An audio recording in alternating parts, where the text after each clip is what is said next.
Hey, welcome back. Look who's back. Welcome back. Back again.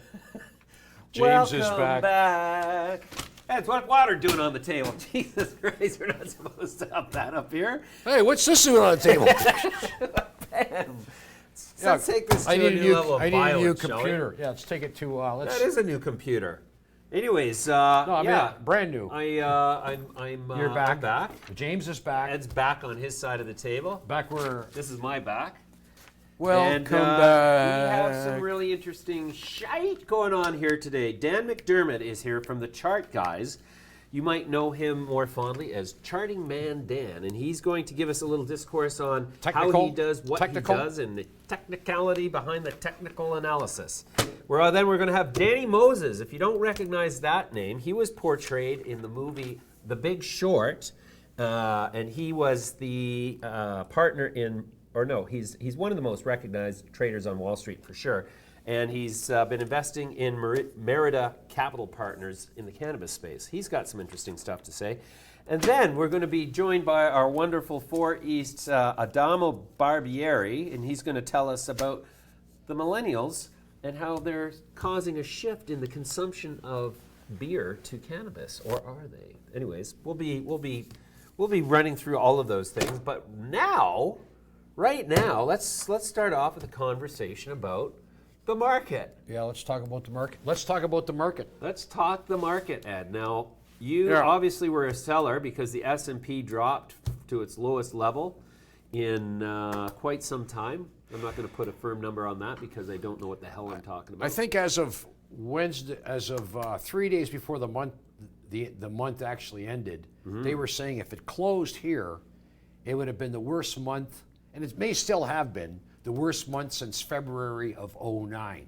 So that's like an 8.5-year worst month. That's pretty ugly. So that's like 100 months. Hey, 8.5, that's 8 times 12, 96 and 4, 102 months. Right up to, Jesus, Ed, are you on the wagon again? I haven't seen you do math like that in like years. I got my abacus in my back pocket. What did you do, a line of blow before you came out the show or something? No, I only do it in pairs. Oh, nice. Okay, so look at MedMen flying here, up 80 cents. What's going on? Well, it's a recovery. Is that because you bought all that pharmaceutical paraphernalia? I backed up the truck. You backed up the truck? Okay. So big correction in the U.S. Yeah. We've had a bunch of relief. Yeah. Amazon got down to 14, I think 75. What's now going it's on 16 there? and a quarter. Well, look. They missed their targets, didn't they? They a little bit ambitious. Did you see what happened today at Google's headquarters? No. People walked out claiming that they didn't like the way they were resolving sexual. Like, if there's a hashtag problem. Me too. Hashtag Google too. If there's a problem, like let's say a guy says something to a lady and he shouldn't. Like, hey, I just want to reach over and. Hey. Yeah, let me pat you. Here's the thing, Ed, and I'm not in any way defending but this is Google. They're walking out on Google. This is supposedly one of the greatest places to work. You sound surprised. Do I? Yeah. Oh, no. Google. Okay. Let's see how their share price is doing. Yeah. What is it? Goog. GOOG. Oh, invalid symbol. Apparently they've been delisted. It's GOO. US, I got to put. That's what I did. I don't have to put US. You do. Wow. Still trading at $1,000 a share. Look at that. Yeah. Look at that. We got a big. Look at that. A lot of these things gapped big the other day, 2 days ago. Well, if the S&P is Google is the S&P, more or less, right? Well, there's about 5 of them. Okay. And Apple's earnings are coming out today. FANG. Facebook, Apple, Netflix, Google. But it's FANG. So it's 2 A's. Facebook, Alphabet, Apple, Netflix, Google. No. There's one other one there. We missed one. Amazon. Jesus. All right, enough about us. What do you say when two people say the same thing at the same time? Coke on you. Coke on me? Yeah, like it used to be a bottle of Coca-Cola. Now it's the other Coke. I don't know what you're talking about, Edward. Anyways, let's talk to a real chartered financial technician. What? Bullshit. You know what? I'm going on strike. I want more pay. Well, wait, hey, at least I haven't started grabbing your ass. Like, Well, why do you think I'm sitting over here?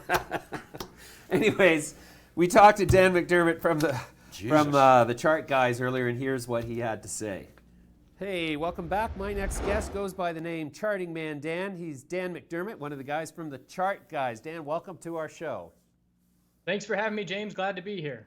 Yeah, so Dan, tell me about the chart guys. What do you guys actually do? So at the Chart Guys, our goal is education. We want to teach people to utilize technical analysis to help with their decisions, whether it's trading or investing. And in this wild world, when people first jump into the market, it can seem overwhelming. And we want to give our expertise from years of doing this and make that bridge of actually understanding what's going on a little bit shorter for people to get more comfortable in the markets. Mm-hmm. You're going to have to forgive me as a bit of a technical analysis Luddite. But I have been learning recently that there are signals in technical analysis that are clear buy signals that 9 times out of 10 absolutely define an imminent move. And so tell me about why would somebody rely on technical analysis as opposed to fundamental analysis, or why is technical analysis an important component in overall analysis, including fundamental analysis? I'd say you hit it on the head the second time there. There's a spectrum, fundamental and technical, and I think being somewhere on the spectrum and not at the extreme is the ideal way to go about it. But with technical analysis, it's a way to chart human emotion and to chart price action. And like you said, you can find favorable setups where we don't know what is going to happen, but we know what is most likely to happen. So you can kind of compare it like counting cards in blackjack, where you give yourself an edge. You don't know the next card that's coming, but you have an idea in terms of what's the most likely next card to come. Mm-hmm. So I guess it's a case of statistically, you can rely on having an improved chance of knowing or predicting appropriately what's going to happen in terms of placing your bet to the upside or the downside. Absolutely, you got it. Uh-huh. Okay, so how long have you guys been doing this? I have been trading for 8 years. We started the Chart Guys 3 years ago, and it took off way better than we ever could have imagined, and we built a great community around it, and can't be more excited to come to work every single day. Wow, that's great. Are there stocks for which technical analysis is a better tool than others? For example, I find that particularly in the Canadian mining space, which is, unfortunately where a lot of us wallow, technical analysis doesn't really apply because the stocks are so thinly traded and not widely held, and the floats are small, and some of them actually trade by appointment only. Is technical analysis as important a tool in those cases? No, they're not. And you're right. Volume and liquidity is essential for technical analysis. If you have a chart with gaps all over it, it's not going to be much help. But when you have, high liquidity, high volume, and dollar volume going on, it definitely can be useful. Mm-hmm. So tell me about its functionality in the sense of price commodities futures. For example, the price of gold. If I was a technical analyst, which I'm clearly not, I have found that there's no way to predict what's going to happen in the price of gold, at least in the spot market or the futures market, using technical analysis. Though it is liquid and it is an active asset class. So how does technical analysis apply to commodities like that? Well, we actually do chart, futures contracts and things like that. And again, we want to make it very clear because people think, technical analysis, you can't predict anything. And we want to be very clear. We're not trying to predict things. We are reacting to things. So if a certain price level breaks, traders recognize that price level breaking and they react to it. So if I see a key resistance level break, I jump into the trade and the bull momentum's already going, and then I protect my trade. And obviously risk assessment is a very important component of trading, but recognizing breaks of price levels, you can absolutely do it on futures contracts and commodities as well. All right, Dan, that's really interesting. Why don't you run us through a couple of charts here and give me a sort of an idea as to how you work. So right now we're watching CGC chart, and that's the sector leader in our opinion for the Canadian MJ space. And we like to chart the names that have the most dollar volume. And we see as more and more Canadian MJ names get listed on exchanges, whether it's the NYSE or the NASDAQ, the dollar volume is switching over to being heavier on the US side of things. So rather than chart, weed on the Toronto exchange, I'm going to chart CGC. So what we're looking at is obviously a very significant sell-off recently. And this is not surprising if you're familiar with the space, because CGC has hit all-time highs twice before and pulled back 50%. And what's happened recently was almost the stars aligning for this current pullback, where we had the Sell the News event, which was the first day of sales. Everybody knew that day was coming. The price ran up into that day. So the sell-off was not surprising, but what was surprising was the timing with the S&P 500 and major markets having a significant bearish month. And that only catapulted this move to the downside and made it more extreme. So we pulled back about 45% very quickly, where previously it took a lot longer to reach that 50% mark. So it's added a whole lot of emotion and fear into this space. And it's had traders now start to pay a lot more attention to the S&P 500. Previously, the S&P 500 was just in an uptrend for years, and it was almost like it was taken for granted. But now that we're not in that same scenario, the S&P 500 and the correlations of the Canadian MJ sector to the S&P 500 become a lot more important. So right now we have a short-term bounce trying to play out, really just cooling things off from the extreme pullback that we saw. And the most important thing for me is, can we establish a little higher low and then a higher high and continue from this move? Is it just a little dead cat bounce with an impulse move to the upside, or is there going to be consolidation and then follow through to let us know that this bounce has some serious buying power behind it? Right. And so what is your conclusion? My conclusion is right now to remain protected, because in both the US markets, the S&P 500, as well as Canadian markets, the bounce is taking place at about the same time, but we don't have enough information at this point to be convinced that this is the bottom for now. So the bounce has started, there's no doubt about that, and anybody that's entered any positions starting in this bounce can protect those positions now. But we do need to see that bull volume. Volume is our proven indicator. We always need to see volume behind bullish moves to believe that the bulls have follow through. So essentially, I am patiently waiting for a top of this initial bounce to be set, for a higher low, and then if we get that higher high, that will be meaningful for me. Another thing is we're watching the US MJ sector. That's starting to get my attention now more significantly. And Monday, I made an observation that the top 5 performers in the marijuana sector were all US names. So that captures my attention. And we're seeing it again today in a big way. It stands out even more. And we have names like MedMen and IAN. They're all up significantly, while the Canadian MJ market is hovering right around break even and not seeing a whole lot of action. So we're keeping an eye out for capital to shift from Canadian names, which have run up, they've established their clear leaders in the space, to the US sector, which is a lot less developed. We just had the Mexico news from the south that is adding a little bit of, bullish sentiment to the space. And we do believe that the US market is going to catch up towards the Canadian market in terms of legalization and forward progress a lot sooner than people think. Okay, so I just want to go back to your comment about what you say, protect your position. I'm assuming that you mean buying puts to protect from the downside should it reverse? That's one way to do it. And actually, I was watching your segment with CB1 Capital, Todd Harrison. He made a really good point. You guys were talking about his portfolio, heavily Canadian MJ, and he made a really brief note that they were hedging their positions by betting against the S&P 500. And that's, again, a great way to hedge your portfolio with all these wild fluctuations. Specifically, what I'm talking about, though, is entering a position on the bounce and setting a stop loss, at break even. A lot of traders get into trouble, and a lot of investors, when they just get in and they have no exit plan. And when things don't go according to plan, and next thing they know, they're in the red, they start acting on emotions. Whereas if you have a trade plan already established and you say, if it hits this price, I'm going to exit, take a step back and reassess, the situation, that allows you to make decisions with a clear head. So if I were in on this bounce looking for a long-term entry, I would set my stop loss at break even or for a small loss, and allow myself to, again, get all my capital and make sure that the trend is changing for the bulls before getting into a longer-term position. Right.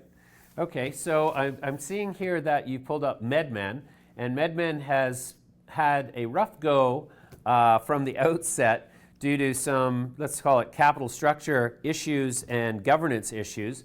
And so is your assessment and your buying and selling activity solely defined by technical analysis, or is there fundamentally a reason to buy or sell MedMen at this point? And how do you sort of blend that with what the chart tells you? We do take fundamentals into account, and you're definitely right. Share structure is my biggest concern right now. So we started doing significant research fundamentally because we want to have a broad perspective of the market, both technically and fundamentally. And yes, a lot of shares are potentially coming unlocked, and their share structure and their float is going to significantly increase. So we played this bull move here over the past couple of days, but I've been locking in my profit yesterday and today because of the long-term concerns. So this current weekend, I actually have time set aside where I'm going to dig through the financials, get a complete grasp as to exactly what's going to be happening with those shares becoming free trading, and look to establish again who are the leaders going to be in the U.S. because we very clearly have the current leaders in the Canadian space, and right now it's not as clear in the underdeveloped USMJ space. So we're watching IAN and the potential merger with MPX. And again, it's always making sure the trend is in our favor. We want to make sure that the bulls are in control when we're looking at long-term positions. And right now we're watching for a daily trend change to take place, which again would need that higher low and follow through. But just comparing this last 2 days right now compared to the CGC and Canadian MJ bounce, we can see that it's a much more convincing bounce. These 3 days for CGC are not even taking back that one bearish day on Monday. Whereas when we look at MedMen, we have, we're well over the high of Monday. So a pretty different picture is emerging over this week between the Canadian and U.S. names. Mm-hmm. So is your sort of assessment then that the U.S. names are a better sort of bellwether from a technical analysis perspective as to where the whole sector is going? Well, it's the kind of thing where we're looking to see where money is going. You always want to follow the money. And if we see capital shifting towards these U.S. names and for them to be outperforming the Canadian names short term on these bullish days, it does tell us that we need to be watching these names because the risk to reward is going to be higher in these U.S. names. So there's going to be more volatility in our opinion. There's going to be big winners and there's going to be some names that are big losers eventually. So we're looking for the hype and the rush that hit the Canadian market. We're looking for that to happen in the US, and we obviously want to be ahead of the herd. So we want to be on these names before CNBC and before all these talking heads start talking about them. Mm-hmm. Interesting. So what's your sort of technical analysis guiding you to believe in terms of the sector generally going forward in the long term? Well, honestly, it's the past 2 weeks have really shown us that it is important what the S&P 500 is doing. So I have a couple game plans in terms of what I foresee the S&P 500 doing from here, and that is going to determine whether I'm comfortable having my money in long-term marijuana positions or whether I'm going to stay as a short-term trader, keep protecting my capital. And essentially, it's going to be, I can pull up the chart right now on the S&P 500. We're watching for a potential head and shoulders pattern to form on the monthly time frame where we would have a left shoulder of resistance. And let me get rid of these lines here. So this would be actually our left shoulder, and this would be the head. And if we bounce and cannot get back to the all-time high, and we set a lower high and then roll over and lose this monthly high or low pattern, in my opinion, that's going to be the first signal of a potential bear market, which again, we have not seen in a very long time. So that would, again, make me very careful with my Canadian or USMJ plays, because if the market is shaky and we don't have strong sentiment overall, it's going to be hard for these marijuana names to see significant upside as well. Right. So in the bigger picture, weakness in the broad markets is obviously going to imply weakness in the cannabis sector. So if you were to see, say, a sort of a spreading contagion in terms of the markets globally that was essentially moving it towards the downside, would you actually pull most of your money out of the market and go to cash and adopt more of a wait and see position?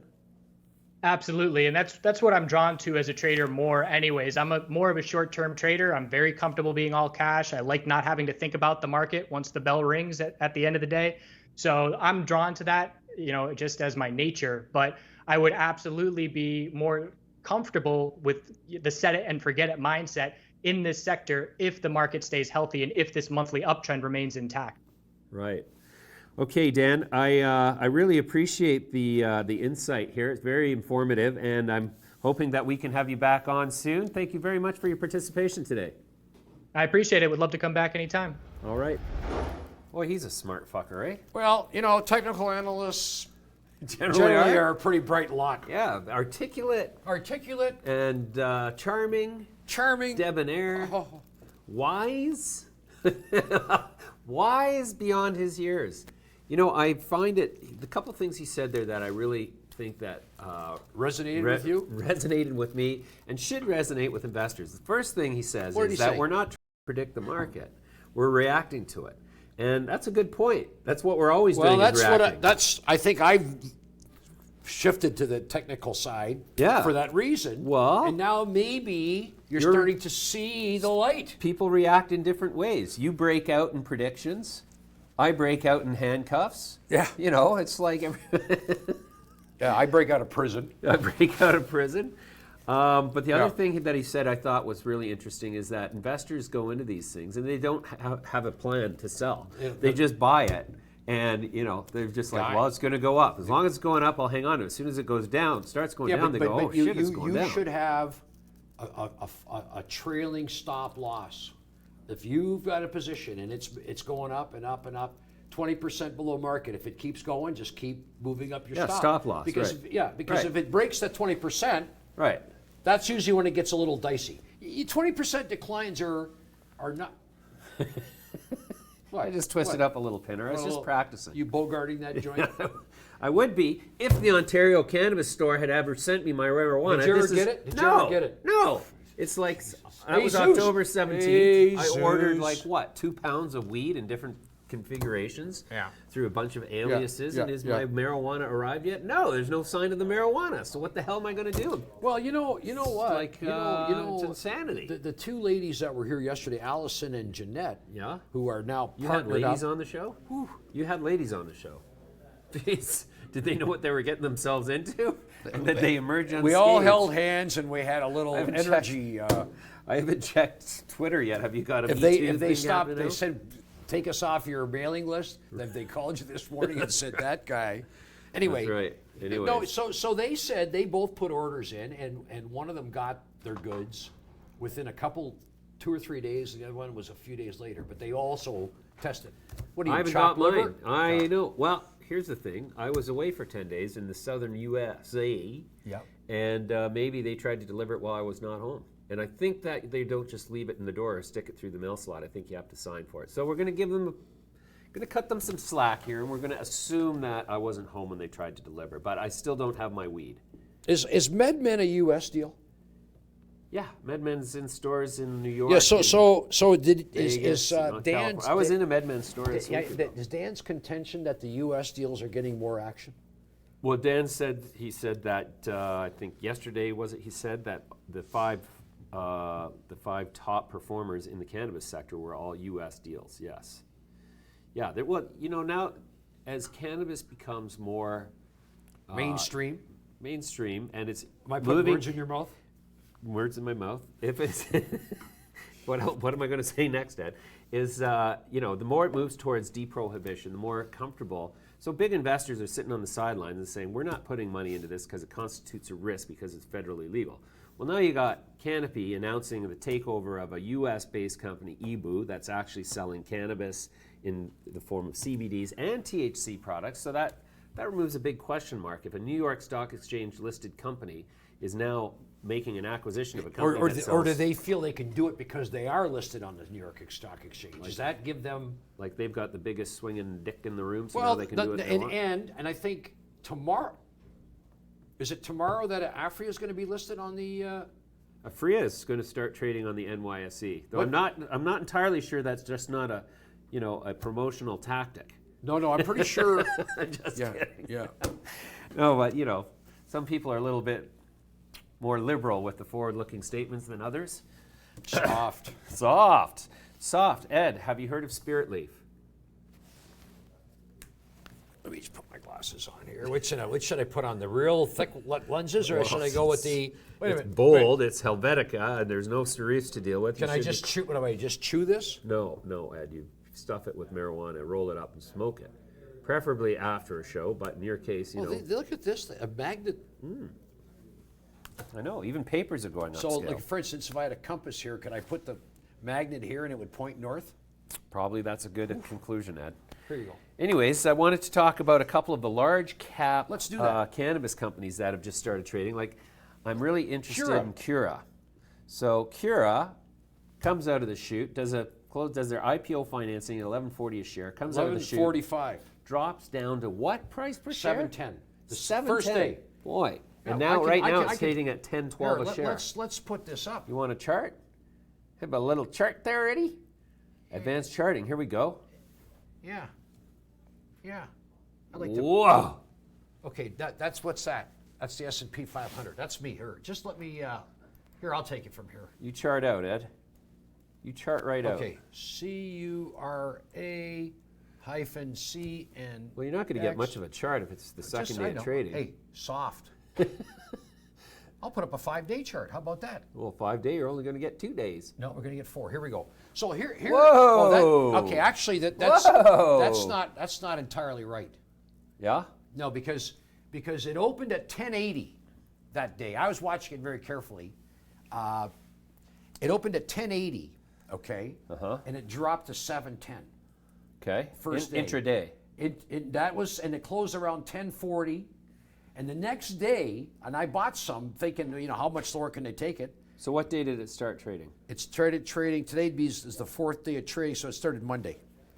Started Monday. Yeah. So for some reason, Well, this is odd because it's only showing trading as of today. I know.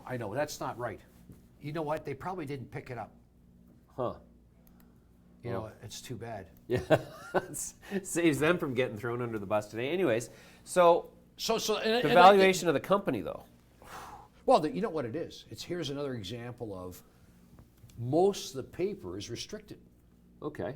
And I'm trying to figure out how many shares are actually free trading in this entity. So you haven't looked at the filings yet? I'm not smart enough to look at filings. I need someone to tell me. Oh. Like I'm one of those guys, right? Like, why would I do the work when someone else can do it for me? Well, I haven't found out who that person is yet. Okay. So let me just finish. So I'm pretty sure the stock that they just raised, the money was a private placement. So they were setting out to raise $400 million, and they pushed the book 250. 250. They pushed the book to 500. 5 or 550, I think they raised. This is the biggest of all time. This Really? is the big boy. 550 million bucks. They're doing 30 million a year revenue. Yeah. Not 30 million? Like. I know. You know what? I don't know when look. Okay, you know what? Since we haven't done the due diligence on the fundamentals. Fraser interviewed the guy. Oh, did he? Oh, the guy was here. Yeah, Fraser. Oh, no kidding. Where's Fraser? Fraser, can we have a word with you, please? So you interviewed this guy. Yeah, I asked him about the share structure, and he answered outstanding shares, how much management owns, and what the float is. They answered all three of those. But the float, that's what I'm a little puzzled. I just want to find out that were the shares that were just issued, that's a private placement. Right. So is that stock tied up? And I'm not asking you. That's what we want to know is what's restricted, because what's not. it's not trading like it I'll only. figure it out tonight. Okay, figure it out. We'll come back to that tomorrow. Okay. So there's another big private place, or there's another big one coming called Acreage Holdings. Big one. And they've got an oversubscribed book, and I've got a $500,000 allocation in that book. Do you have to take it? Well, do I have to take it? I haven't written the check yet, so if I don't write the check, then no. The answer is no, Ed. Okay, Nobody's gonna. Well, we'll have a chat. I haven't Let's have a chat signed over the a beer. sub-agreement, put it that way. Okay, let's have a chat over a beer. Yeah, but so I'm just curious, like, there's a lot of these large cap companies coming out at premium. So this thing's going to come out at the IPO round is at $25 a share. I've been told this thing is a little is cooled off because of what happened to the CURA. CURA. See, I don't know. I've had trouble. I see why you don't read now. How do you spell Those queen? letters, like, what's the difference between a Q How do you and a spell C? queen? CUEEN. I get my Q's and my C's mixed up. I see that, and it's not a dyslexia. So thing. is that MQCU McQueen? How do you spell McQueen? Is it MCQ or MQC? MCQUEEN. We're going off topic here. Okay. Let's. But it's entertaining. I want you to know. It's making my The audience is pleased. my day. Okay, so another one that we got to look at today is TGOD. So the predictions all around the street are that this thing's about to fall out of bed tomorrow because there's 100 million shares coming. 120. So looking at the chart here, Eddie, we're looking at look 5 what do you days. got? Put up. I'd like to see. What do you want to see? 6 months? Here's 6 months. Okay. So this thing has come off from $10 down to $3, a little bit below $2.90 $3. it's trading we're at right pushing now. new lows here all time. This is problematic. To say the least. Here, Problematic, especially if you own. Give it away. I'm not giving it away. Okay. Especially if you own the shares, it's problematic. So Unless you bought in on a if private those placement. now, I heard someone tell me that the company, knowing that these, and these are rumors, so I'm not peeing on anybody here, but I heard that a lot of that paper has been sold to funds. Now maybe those funds were short and they needed to cover, but a lot of times, when the paper comes due, I've seen it happen. The stock goes up because everybody thinks, aha, this is easy money. It's never easy money. So let's just see. I had a chance to short it yesterday. I found a borrow, and I didn't do it because I just think it's so oversold. You got the indicator down there at 25.8. They paying you, Eddie? Yeah, they are. Really? How did you know? Jesus. Oh, it's like, who can look at Jesus. that chart and come out bullish? That's amazing. No, but there's always a counter move. Yeah. Like why? Okay, let's say you shorted it with impunity, lots of bravado. I gave him 10 pieces today at 3. It goes to 4. You're and underwater. you got poop in your pants. Yeah, well, that's little a good point. Little poop. Yeah, that's a good point. I don't know. So the rumor is that, well, not the rumor. The fact of the matter is they did all of their financings with a 6-month lockup, and the trigger date started the day it started trading. So all those shares are looking at the market And as of apparently, November. another. Sorry to interrupt, but a key point is what are the costs of those shares? Because if they're in the money, then the motivation to sell is greater. Yeah, well, there's been I think successive they're rounds done at, $1.60, I think. well, and there's shares at 75 cents, there's shares at 40 cents, shares at 25 cents. I haven't even seen shares in there They never called me. They never called me. Yeah, I've got another story about that. $2.89. But. So what? Okay, what's the high for the year? Year high 10.24. Year low. So my question is, Ed, 2.83. Okay. my question is, Yeah. where is the buying opportunity in TGOD, or is there one? There's probably better places to go fishing right now. Oh, really? Yeah, like there's probably some ponds that have been stocked with some nice lake trout. Really? Yeah. Let's go over there. Let's go fish where they are. I'm not looking for suckers. Yeah, right. So So I don't know. You know what? Like this thing. Look, come on. From 10 to 3, it's a third. Isn't this the one where the director had a heart attack? the CEO, Rob Anderson, Had a heart attack. And he resigned from the board? Yep. Is that Val? That's not what you call a catalyst, is it? I guess he's legendary. They speak of but look at.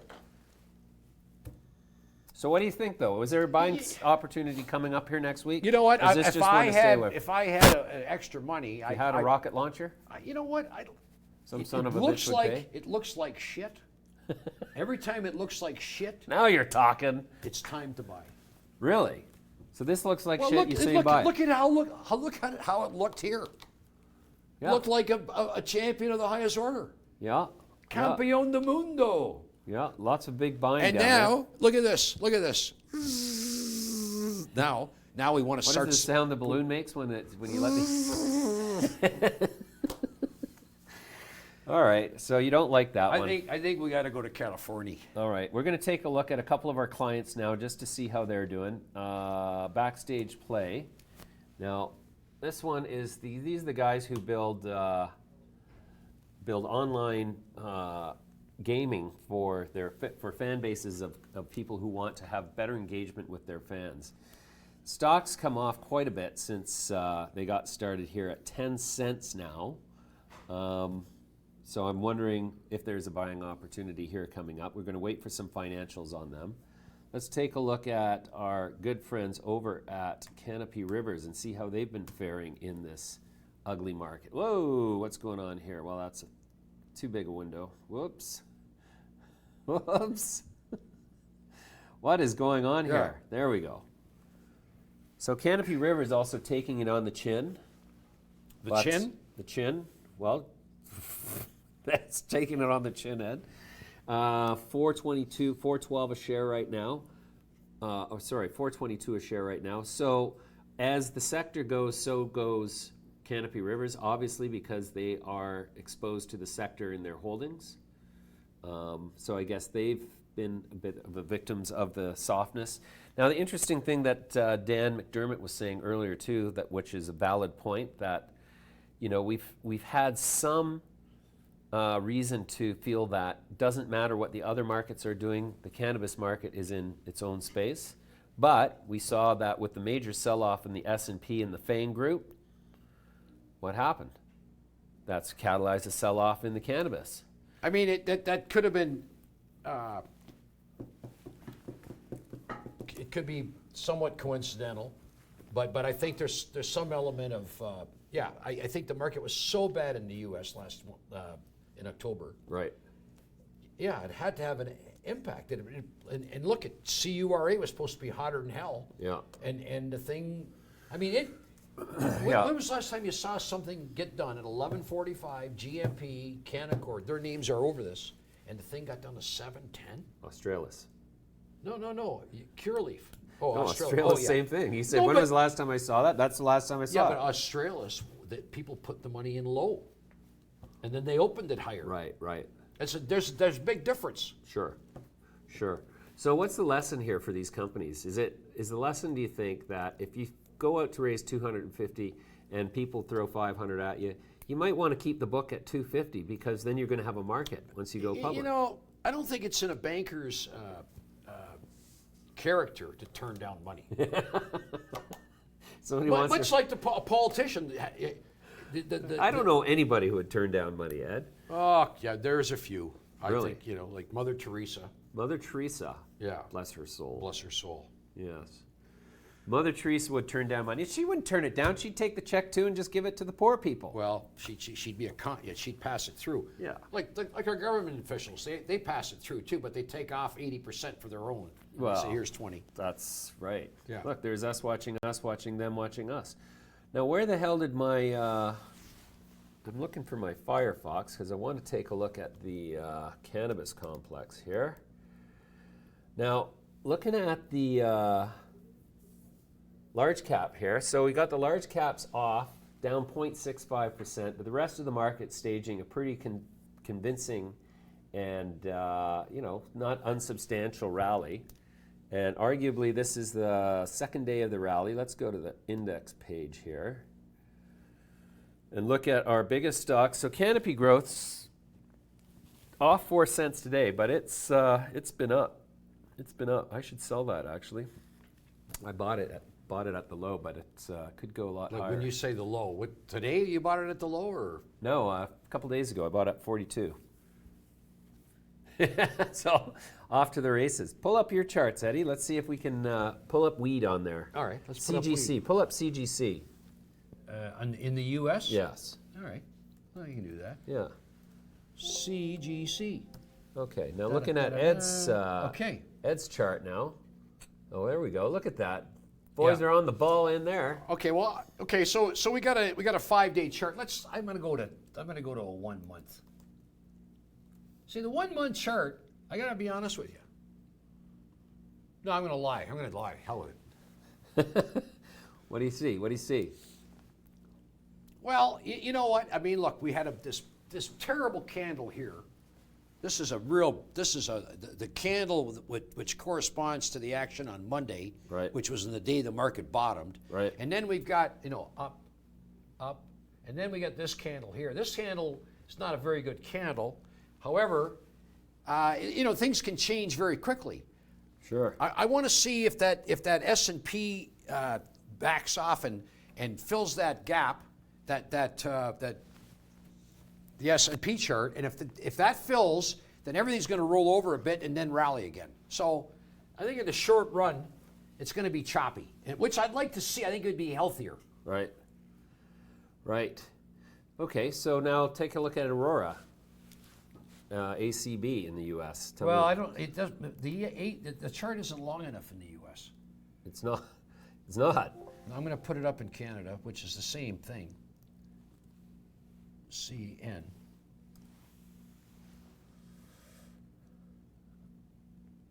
Yeah, not a valid symbol. Is it CN or CA? CA. There we go. Same kind of chart. Same kind of, look at two green days after that big flusher. Yeah. The flusher. Yeah, the flusher. Up, and then indecision. I'm sort of undecided on how to say that, so I guess that's double indecision. Doubly undecided. So, Well, okay. so look, you know what? It's been a brutal month. Some people think that that the longer term play is in the U.S. stocks and that one just has to be patient. And my next guest that I spoke to just a short while ago was famous for making such predictions. See if you recognize this guy. Danny I Moses, know it's very confusing. No. the optimist of the bunch, All right. and a hell of a trader, which is the only reason they put up with his bullshit optimism. Love you, bud. That was a weird call. You take longer with a wrong number than anybody else. It was this guy from Deutsche who was talking about shorting housing bonds. You wanted to short housing bonds? That happens like 5 times a day that somebody gets the wrong front point. We should change our name. Hey, welcome back. My next guest is probably one of the most recognizable figures from the famous film The Big Short. Danny Moses is currently also a very long investor in the cannabis space. Danny, thanks for joining me today. Happy to be here. Thanks for having me. Danny, for those who didn't see The Big Short, just give me an overview of the role you played in it. So I guess the translation from the book to the movie was a little bit different. I was much more intense in the book. The book focused on, 8 to 10 people that Michael Lewis decided to focus on that were involved in shorting subprime bonds. And then from the book to the movie, basically took that to the big screen. Adam McKay obviously somehow was able to translate that book into a movie that people could understand. And in the movie, I was portrayed by an actor, Rafe Spall, who's a great guy. But I think from an intensity perspective, the book kind of gave a much better picture of my attitude during the crisis versus in the movie where I was looking for the next best restaurant where we were going to eat and so forth. So it was a lot of fun. And it certainly depicted us in an accurate manner in terms of our team. Once in a lifetime type trade and opportunity. So it was great. I have 0 complaints. Right. Okay, and so now tell me about your current role. So getting out of the hedge fund business a couple of years ago, I decided that I would take a look at cannabis just as an investment opportunity. And me, like many other people who hadn't been involved in cannabis for the last 5 or 7 years, thought of cannabis opportunity as your friend from college or high school that moved to Colorado that decided to grow weed and sell it. And it really wasn't a real business, so to speak.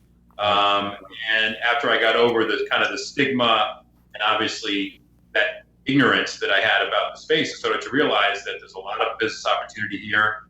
There's health benefits, there's economic benefits, it was politically tailwinds in the space, and kind of teamed up with a group of people at Merida and kind of dipped my toe in, my ankle, my knee. Now I'm pretty much up to my hip in this stuff.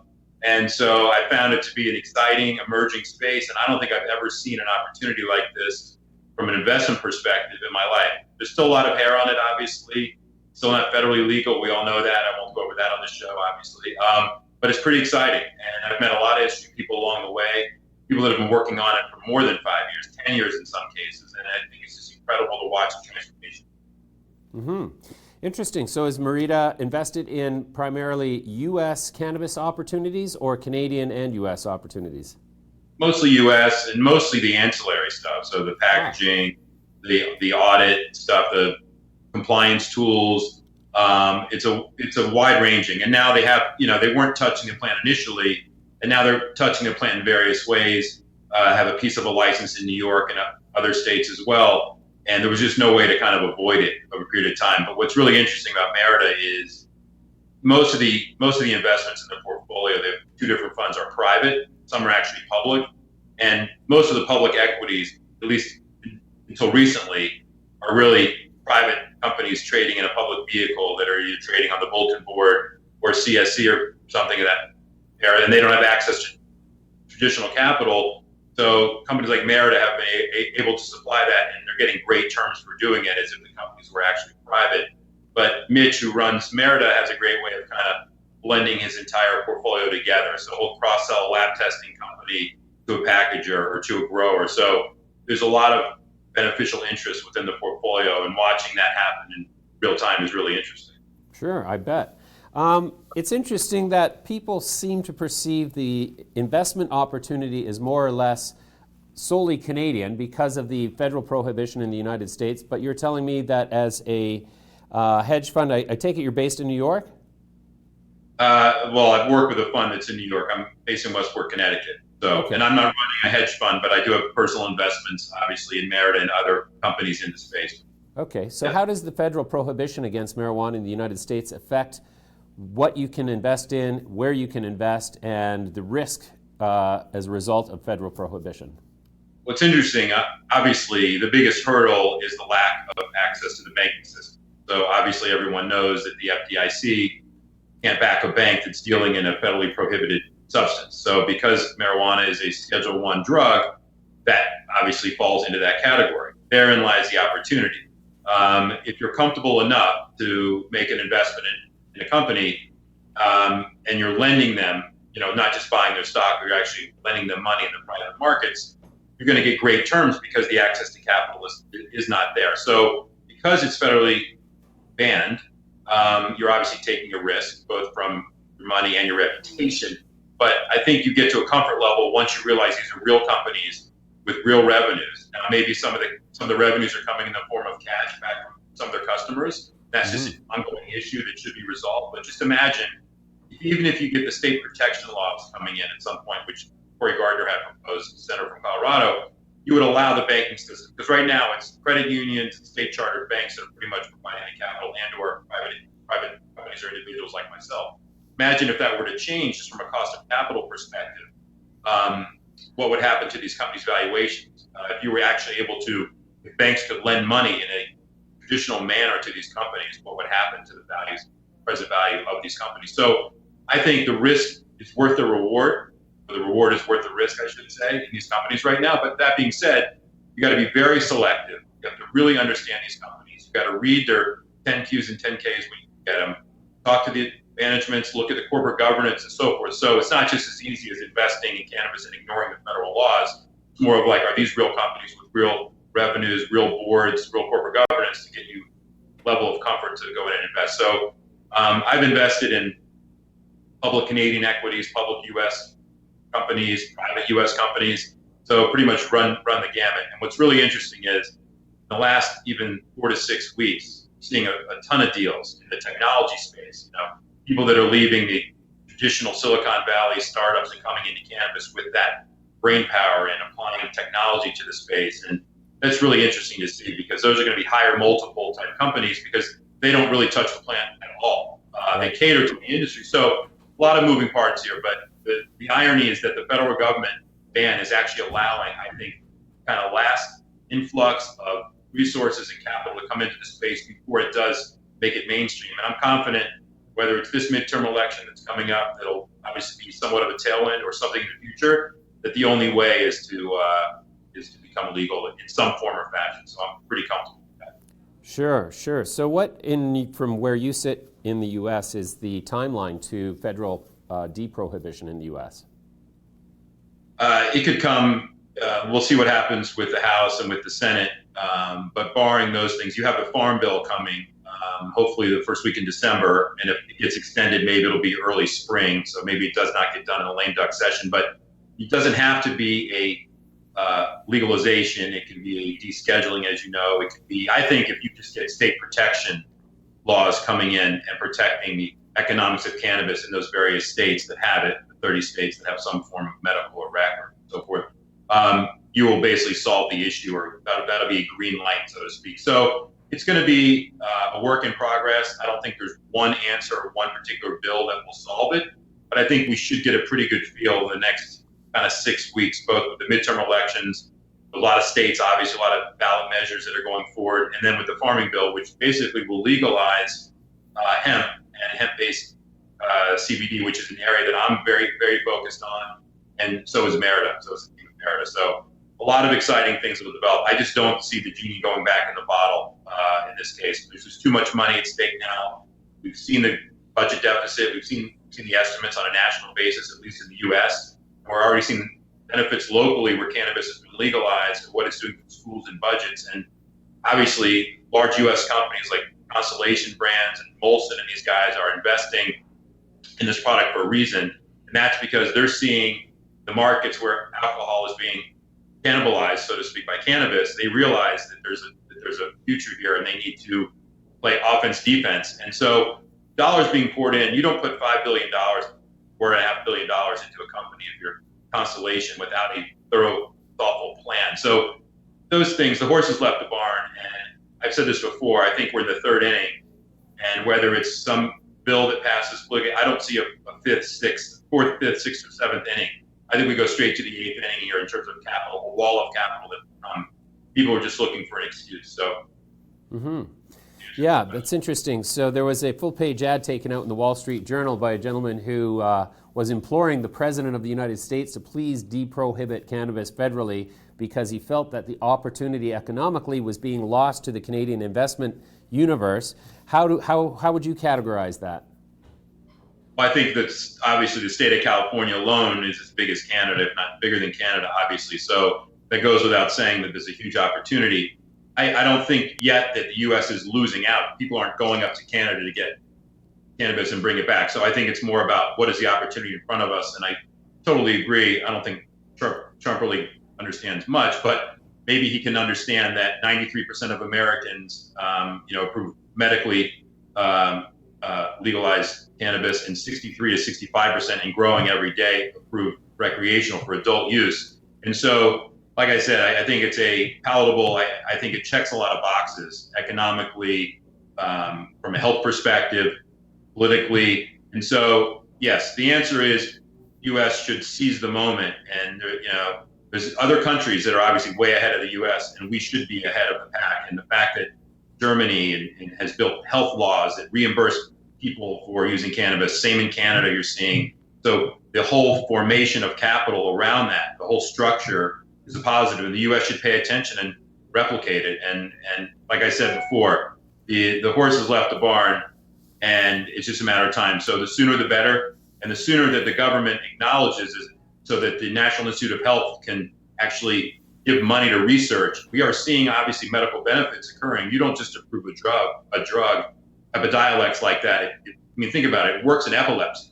So there's obviously medical benefits to this drug. So that's a whole nother category we could talk about, but I think that's going to be a very interesting trade on its own merit, just the health benefits. And big pharma companies know it, and and big tobacco companies know it, and you're going to start to see investments as soon as there's legalization of some form. We're going to keep seeing that. So again, there's a wall of capital waiting, and sooner the better that people have access to it. So. How would you define the split in terms of the whole global opportunity in terms of medical relative to non-medical, recreational, other uses? So I think that certainly I don't condone smoking in minors. I think it probably does have a detrimental effect on the brain. So let me just say that from the outset. I think that states' rights, 10th Amendment type stuff, should be given the right to legalize cannabis if they deem it for medical or recreational purposes. I think that we're learning that over the long period of time, alcohol is much more dangerous to the body. Cannabis, there's benefits there. So I'm indifferent on how states, I'm a liberal guy, I'm indifferent on how states want to see it. If it's not going to happen at the federal level, let the states decide what's best for the community, what the people that live in those local jurisdictions want. And so I just think it's done. I think there is a restorative justice aspect, though, that's really interesting. I'm sure you guys know, obviously, the history of how cannabis became a Schedule I drug in the first place was racist policies and so forth. And it was also back in the 30s, the fear that hemp itself could replace other industries. Timber industry, the lumber industries, you guys are well aware, hemp can be used in that. Construction, hemp can be used in that. Clothing, hemp can be used in that. So there was a lot of things that led to this Schedule I process. And so it would be great to see the United States take control of that. At the same time, they want to legalize cannabis. I would implore these local jurisdictions to have ballot measures also that throw out felony convictions for people whose lives have been ruined because they had a joint on themselves in the 1970s and 80s. So there's a lot of moving parts here, but I think we can solve a lot of social issues and economic issues at the same time. That's probably a long-winded answer. I don't know if I answered your question. But Yeah, no, you did. And finally, are there any companies in the U.S. that our sort of audience should be particularly focused on as sort of above the cut in terms of the rest of the landscape? So obviously in recent weeks, we've seen several companies go public. The scarcity value for stocks, both in Canada and the U.S., is somewhat disappearing. The ability to express this cannabis theme is expanding. I think that's one of the reasons we've had to sell off, not just to sell the news event on October 17th in Canada. I just think there's other alternatives to play. Most recently, Curaleaf went public, and yeah, it got a $4 billion valuation, and sure, it traded down to $2.5 billion. I think right now it's back to a $3.5 billion valuation or something. I'm most interested in the smaller players in the U.S. So Liberty Health, I think, is a really interesting company that trades in the U.S. LHSIF. Obviously, it picks up in Canada as well, and they used to be a subsidiary of Afria, as you guys are aware. I think it's the cheapest name.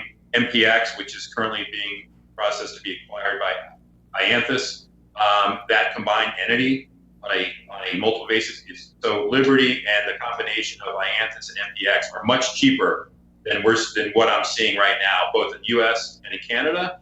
And I think what you're going to see is a continued consolidation among the large U.S. companies. So as these companies come public and they have currency to actually buy other companies, they're going to all try to vertically integrate themselves into these states because they have to validate these very high valuations. So I think the mom and pop one-off dispensaries, growers in these various states, whether you're looking at Massachusetts or Maryland or Florida, California, are going to consolidate. So you want to own the bigger companies that you can. At the same time, from a valuation perspective, MPX, Liberty, and Ianthus are my top. And then also on the ancillary side, I think Kush Bottles is extremely interesting.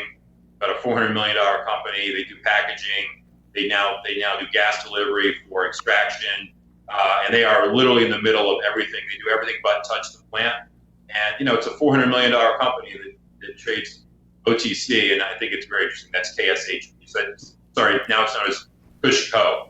They just rebranded the company. So those are the kind of the names that I think are most interesting right now. Okay, Danny, that's great. I appreciate your participation. We'd like to come back to you in a short period of time and see how you're doing.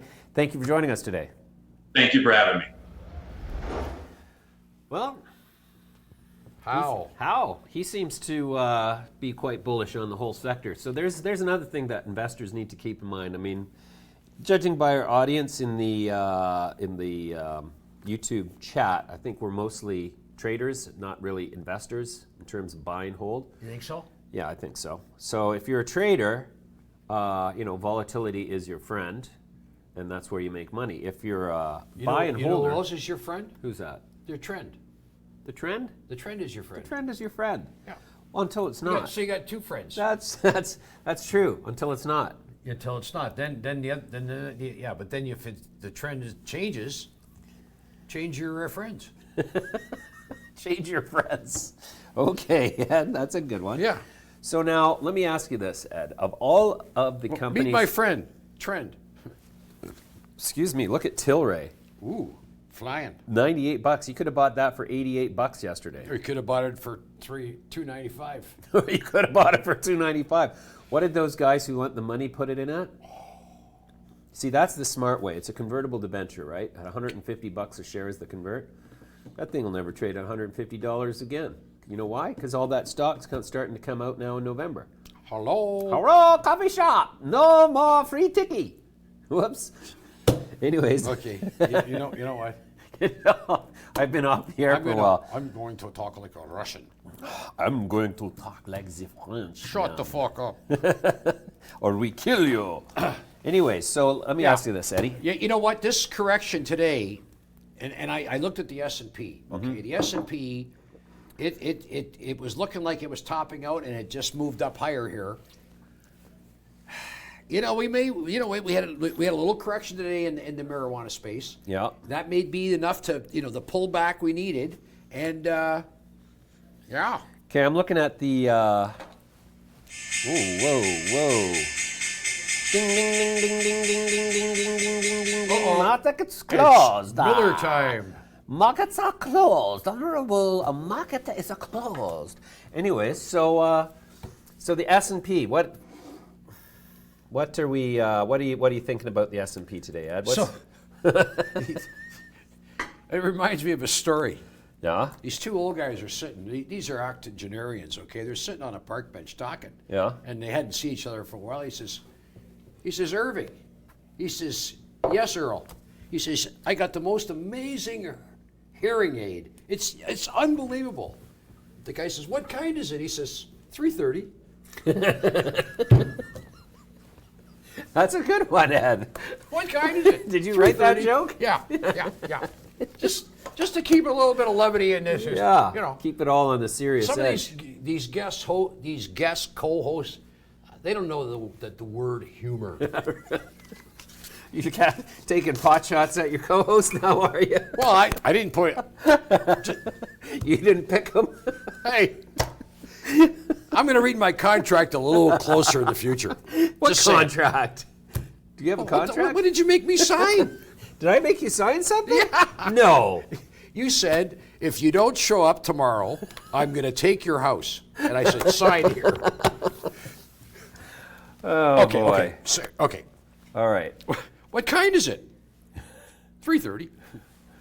Okay. All right, let's see how TGOD finished off. Did it get it slammed at the Look end? at this 288. Golden Ridge. Why is it closing at 617 and a half? Did it close? Oh, I just put up a bid for 15. Is that what's going on here? That's how it works. Is that the way it works? They think that bid's going to the market. We know different. Suckers! Yeah, really. I got a L on my forehead, or is it an S? there we go. You know what? I think tomorrow, Yeah. put a couple L's there. We should come on and go. Well, I'm going to put a W for winner. Okay. Or West, actually. You know what's had a good day today is JWCA. Yeah. Up 9 cents. That's the biggest winner on my page. JWCA. Yeah, up about 12%. Reefer Al here says Ed for president. Hey, you know what? Hey, listen. Eric Gamaliel says, yeah, Ed, give us your thoughts.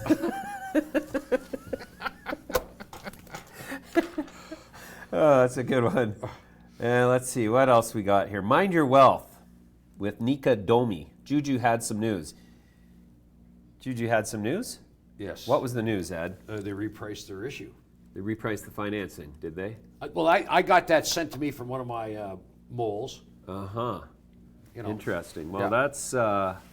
Well, you know what? I mean, look, to embark on their strategy, they need cash. Let's not forget this is all about cash. Filthy lucre. I think the filthy lucre. We need it to become lucrative. Right. Well, so that would explain the price action. So the Yeah. problem with that is, You know what? There's every reason to believe if this S&P, and it's done this several times, after like a meltdown like we saw, it turns around and it heads up. And if the technical gentleman that we had earlier, if he's right, and we're going to make another shoulder over the next, say, 6-12 months, if that happens, it's going to be, the market's going to be strong, and it's going to take up a lot of things. The only thing that's kind of overwhelming here is the price of some of the valuations. I mean, look at CURA. How in the hell could... CURA. Oh, yeah, that's right. CURA. Yeah, well, the valuation. So they're doing $30 million a month in revenue. $30 million they did, that was their... Or a year. Yeah, year. Okay. And so what's their footprint? They're in 12 states. Okay. They're integrated. So they grow it, they smoke it, they sell it, they roll it. Yeah, they haven't sold any yet because they've smoked it all. No. You can tell by their raise. No, that's a big capital raise. We'll have to keep an eye on that one. What else we got on the burner here today, Ed? Let's see. Oh, let's talk.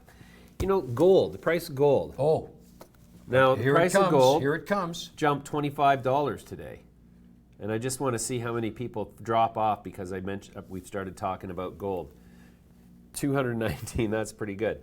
So let's see what gold's doing right now. Oh boy, I shouldn't drink latte before. Commodities. Yeah, I gotta tell you. Gold is, second day in a row on the rise. Now trading at $12.35 an ounce, up $20 today. Okay, so golden closed 17.5 to 18. Gold. He's talking about gold, and so I just added an EN. GLDN. We own stock in that. Yeah, Full disclosure. Full disclosure. Full disclosure. A little underwater right now. Thank you for asking. Yeah, but it jumped late in the day. I'm just wondering. That's all, folks. You're going to be a little porky pig now, are you? A little porky. Hey, we should. That's how we should do from now on. You have to talk like your favorite cartoon character during the show. Yeah. What's up, Doc? No, I'm no good at that kind of stuff. So what do you see? What's driving the price of gold, Ed? And more importantly, what does the gold price action mean for the cannabis sector? And if you think there's no relationship there, you're wrong, because there is. When the S&P is under pressure, what happens to gold, Ed? Goes up.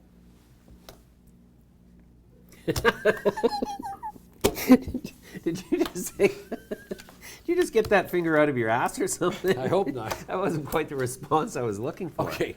Anyway, so the bottom line here is we're moving more and more broadly towards a resource market. Because so here's a couple things to point out in terms of the broader picture. The non-stop, relentless rise in the S&P has now been interrupted. What has interrupted that? Amazon missing earnings. Facebook losing users. Google getting a $5 billion fine from the EU, plus now facing sexual harassment issues internally. The trade war underway with China, thanks to the idiot in the White House down south. All of these things are coming together to create geopolitical instability. And what does gold respond to most? Well, absolutely, and geopolitical instability? Well, if there's a recession looming, yeah, which now they're talking about, well, that's finally. when gold. In fact, Ben, yeah, that's his. He says gold will fly. Yeah. If the U.S. starts looking at a recession. Well, so Chinese are in a pole position to start blowing out treasuries and really hurt the USD. Blowing out treasuries, selling pressure treasuries. Okay, buying gold. Price goes down, yields go up. Yields go up. Who's going to get hurt the most by yields going up? Borrowers. The United States. The lenders. Because the borrowers in the United States. They're yeah, well, that's my point. just so you know here, we were talking about CURA, and what caught my eye just a minute ago, and why I looked a little stunned like a deer in the headlights. CURA, which was down to $7.10 on Monday afternoon, closed at $11. Huh. It shot up today. So somebody started buying it. $1.40. What kind of volume are we talking here? Well, that again, that's why I wanted to find out. So if you can find out, I'm going to go out drinking tonight. But if you want to go, great. You go back to your wherever you go. And Where are you going drinking tonight, Ed? I'm meeting a bunch of people at Mercado. That's your new hangout, isn't it? Well, it's happy hour. Why? When I get paid, I got to take all advantages. You got paid recently, did you? No, I didn't get no. Yeah, well, yeah, but I mean, I'm just saying. Look at. So a lot of your homies will be there. Oh, really? Your sort of your contemporaries. The brethren. The brethren. The brethren. Well, I might join you. So look, I got a theory too. I think that this Curaleaf, which was the biggest deal, the float's really a lot tighter than it would appear.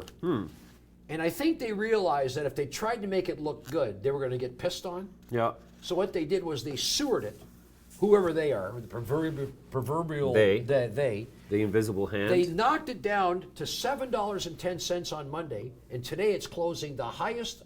It never traded at $11 the first day. The high trade was $10.80. Here it is, $11. They're trying to send a buy signal. They're trying to they got all the riders out of it Yeah. in the last few days. They did it in such a way. I take my hat off to them. Right. But obviously there can't be. To what extent would you say that the consumption of cannabis as a result of it being legal is going to negatively impact the alcohol complex? Well, Budweiser came out. They missed. They cut their dividend. Okay, they're saying the outlook isn't good. Thanks One to of the cannabis. fellows in the control tower there, I don't think we never let them out, do we? Anyway, they showed me an article saying Molson Coors is warning. Yeah, I think there's probably, you know what? You can buy a pretty heavy duty joint for let's say a high end one that's really got all. I tell you, I just spent 10 bells. days in California, and they're giving them away down there. They're You- giving them away. You can smoke. You can probably. Yeah, but you know what happens as soon as you get high? You get a dry mouth. You need a beer. So I don't understand that. But do you think millennials might be a threat to the future bottom line? Absolutely. Let's see what Adamo Barbieri has to say about that. I think he's onto something. Adamo. Millennials have always had a bad rap. It's either they're lazy, or they're always taking selfies, or they're always looking at their phones doing something.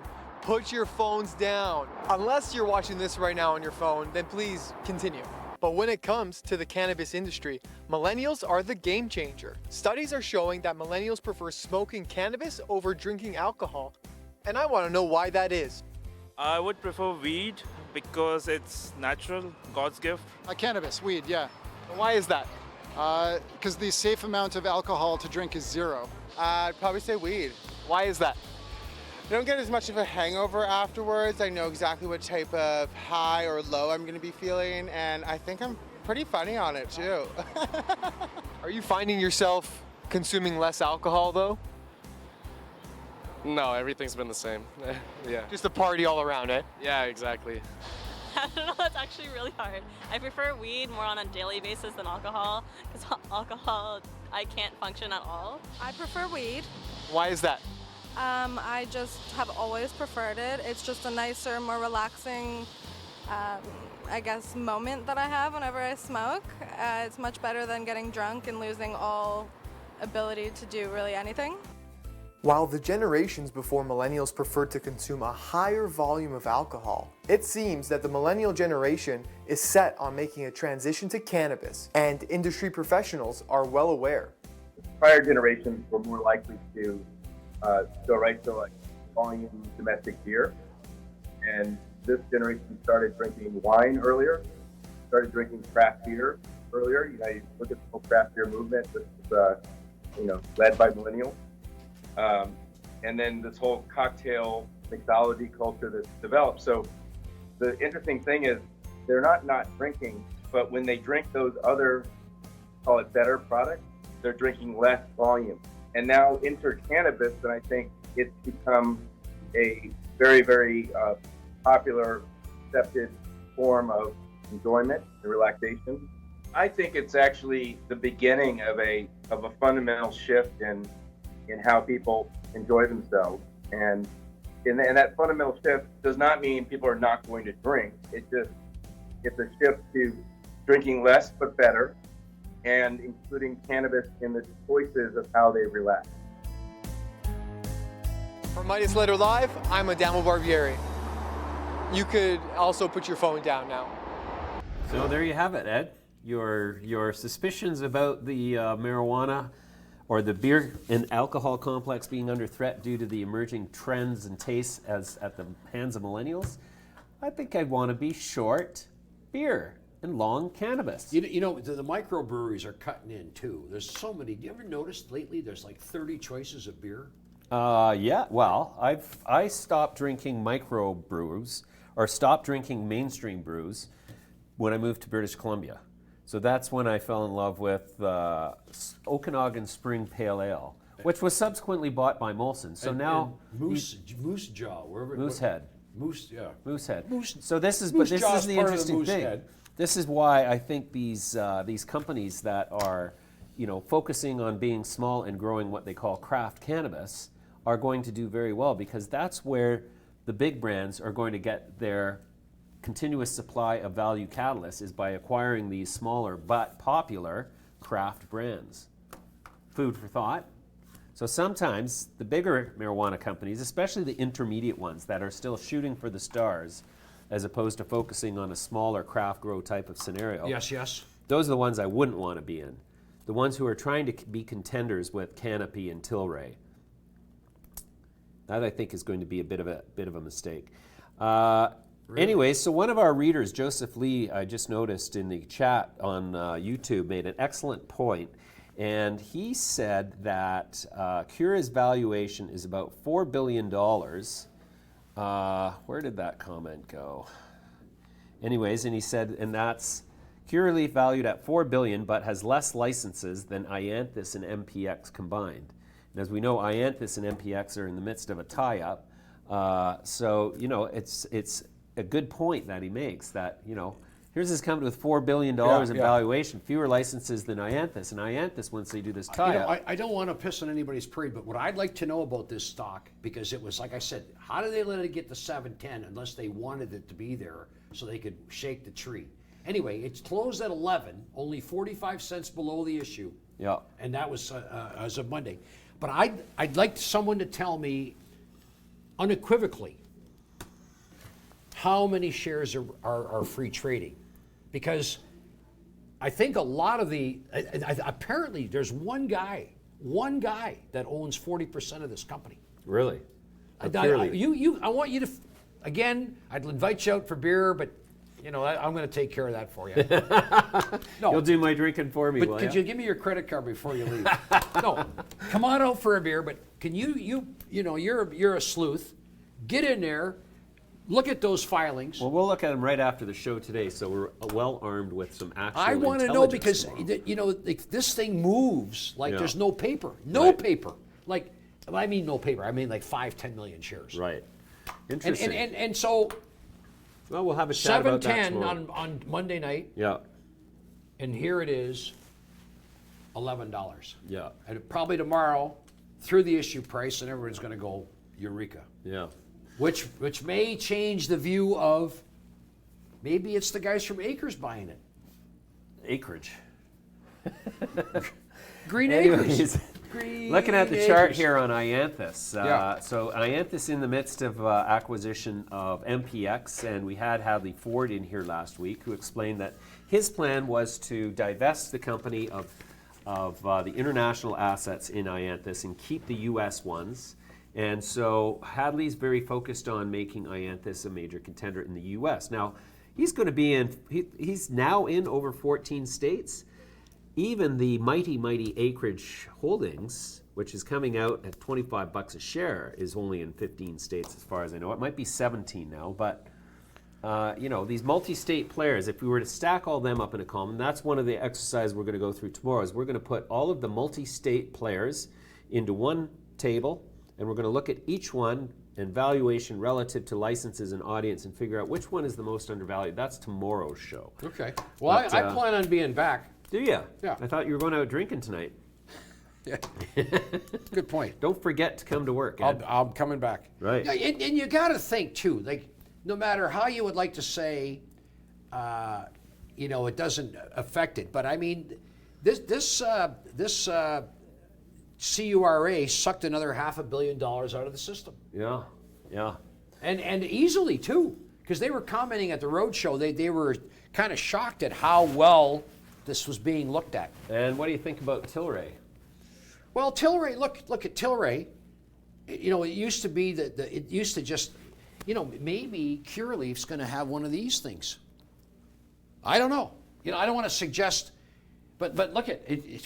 It's from $7.10 Monday night today here 11. That's a big move. Yeah. All right, Ed. So tell me in the mining space what you're looking at these days. You know what? I've bought into the copper story. I really think gold, it's just a matter of time. So gold, copper are my two. What's your favorite copper company? You know, I don't know very many that well. I have a big interest in Crown. Crown Mining. You know, which you introduced me to a year ago. Really? And I decided I wasn't going to stay too far away from you after that. I see. Which was about a year ago. Right. Right. Yeah. Yeah. You know. Awesome. Dr. Copper, remember? Dr. Copper, yeah. So here's So the we're thing. going to see Dr. Copper at 4:30. Oh, is that right? Okay. Yeah. So here's the thing that, anybody who's been watching mining and listening to us talk about it is looking at the commodities prices and saying, well, you guys keep talking about this. The price is going to break in copper. The price is going to break in gold. And it doesn't. And it just keeps on bumping along, up, down, copper especially at below 280 right now. We know that it needs $3 before it's in bull market territory. Yeah. So what is the fundamental element that is keeping copper from actually breaking out in price? If we're so short of it, then why doesn't the price go higher? Well, that's a very good question. And, I often think about this because I think when everybody sort of thinks something, then they say, well, copper's got to go higher. Makes me a little nervous. Copper was 320 and I was convinced it had to go higher. What did it do? It went lower. Right. It always seems to do the opposite of what the preponderance of the players are doing. So now that it's corrected, and yet every day copper's being used up, the electrification of the world's for real, and it's going to keep going in that direction if you just listen to the automakers, et cetera, et cetera. So it's just a matter of time before the inventories get to a point where it happens. But the thing that kind of bothers me is the market telling us that maybe the economic situation is going to get a lot worse before it gets better. Because if that were to happen, and maybe a major recession is around the corner, if that were to happen, copper's got to go down. I don't think it's going to go down further. Well, today it was up a lot. Yes, 2 days ago it was down. Copper was up 6 cents today. That's a big move. Right. And to what extent is China still the world's largest consumer of copper? They're by far away the largest consumer. And what's the economy in China doing? Well, depends who you talk to. Depends what sector you're in. They've done a lot of infrastructure build over. They're looking for India to pick up the slack. Right. All right, let's take a look at how the major indexes closed here on the cannabis front, of course. Okay, the cannabis large cap closed down 0.12% or 83.46. That's still off from its all-time high up here. So that's no change, right? In effect, right? Right. So, but that's down. So it's down from a high of over 12,000. So in the large cap sense, the whole cannabis space has lost 30% of its value. Yeah. Yeah.